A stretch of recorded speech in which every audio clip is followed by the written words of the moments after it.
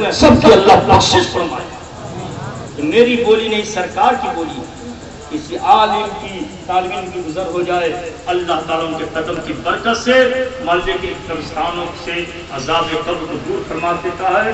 حضرت کا حکم ہو گیا، اختتام کے انشاءاللہ پھر کبھی آنا ہوگا، کہ بات ہوگی اللہ کی بارگاہ میں دعا ہے کہ حسین کے صدقے میں ہم کو اور آپ کو سب لوگوں کو سلامت رکھے، اور ہم کو بھی آپ کو بھی ایک بنائے، نیک بنائے۔ آپ لوگ جو گھر جائیے گا، جاتے ہوئے گھر میں بھی داخل ہوئیے گا، کہیے السلام علیکم، اب بسم اللہ پڑھ کر کے داخل ہوئیے گا۔ بسم اللہ کی برکت سے گھر کی نحوست دور ہوگی۔ السلام کرو گے، جو آپس میں میاں بیوی میں، بھائی بھائی میں جو انبن ہے وہ انبن دور ہوگا، نہ اتفاقی دور ہو جائے گی۔ اس لیے جب بھی گھر میں جاؤ سلام کر کر کے جانا۔ اللہ کی بارگاہ میں دعا ہے اللہ تعالی ہم کو بھی عمل کرنے کی توفیق عطا فرمائے، اور بھی عمل کرنے کی توفیق عطا فرمائے۔ خسرو بھی اچھی لگی، نصاری اچھی لگی، ہم فقیروں کو بس مدینے کی گلی اچھی لگی۔ وما علینا الا البلاغ۔ السلام علیکم ورحمۃ اللہ